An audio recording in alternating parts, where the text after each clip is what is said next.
Anak Otip, ano na naman yung nababalitaan ko? Tay, wala ka nababalitaan, wala ka naman radyo. Marami na naman nakarating sa akin ha. Marami ka raw babae, marami nagsasabi sa akin. Lagi na lang ako napapabarangay sa'yo, napapahiya na yung pamilya natin ha. Tay, huwag kang magpapaniwala sa sabi-sabi. Katang-isip lamang yan.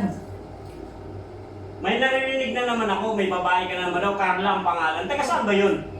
Tay, wala akong babaeng Carla. Hindi ko kilala yung babae nila. Hindi ko nga alam na na malaki yung dibdib nyo, tapos may nula sa baba, tapos mabalaybo. Hindi ko alam yun. Hindi mo kilala pero alam mo yung kalooban niya. Hindi ko kilala na si Carla, Didi Makulangan.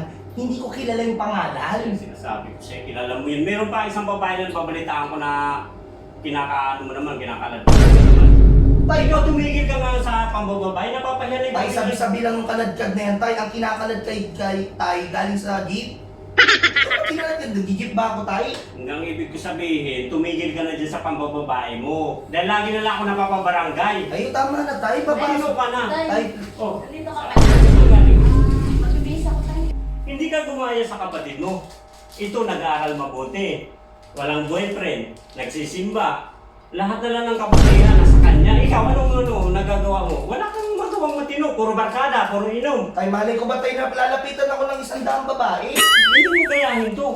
Puro pag-aaral, puro magandang ginagawa sa buhay. Nagsisimba siya. Tayo, Maraming tayo. ginagawa dito sa bahay. Ikaw, puro nasa labas ka lang, puro lakwatsa ka lang. Tumulat ka sa kapatid mo. Tayo, pasok na po ako. Bihis na po ako. Oh, sige, sige. So, talaga wala ka talagang katino. Ano mo, Tay? Yung barkada ka lang. Ay, wala, alam mo, Tay. Kayahin mo yung kapatid mo. Ay, wala na akong magagawa eh. Tay, pasensya ka na eh. Tay, alam mo naman ako eh. Hindi lang naman ang libangan ko, Tay. Ako, hindi yan katuwiran dahil matanda ka na, dapat magbago ka na. Gayahin mo yung kapatid mo. Talagang maayos yung Excuse me po. Yes. Sino yung mga yun? Ay, Sino yun? Yung dalawang Boyfriend. galing sa kwarto yun. Anong boyfriend ginagawa? ko tayo. Boyfriend? Dalawa? Ang Anak ng hirap kasi titing mo. pag isa-isahin. Pinagmamalaki pa naman kita dito sa kapatid mo na matino ka, tapos ngayon, pinagsabi mo pang dalawang lalaki. Opo, Ang Tay. kubo naman. Eh, Tay, kung makapag-sermon ka, patino, dalawa pa nga sa kanya, sa akin, pa isa-isa lang eh. Mabuti pa sa akin eh.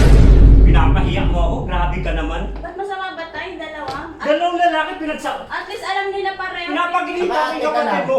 Teka lang, bunso. May naaalala nga pala ako. Anong araw ngayon? Biyernes. O Biyernes. Tay, ba't nandito ka sa bahay mo? Wala ka dito dapat. Hindi ka sa ika-limang kabit mo. Tsaka kung kapag-sermon ka, akala mo na, parating mo. Lima ang asawa mo. Saan kami magmamana? Sa'yo. Kaya, hoy, Tay, lumayas ka nga dito, Pumunta Tay. ka na dun sa ano mo, schedule mo. Naku, nakakagigil ka, Tay. Siguro ka na naman dito ng... Bunso. Ano mo yung babae? Ano, parang may ganap ka. Sabay mo.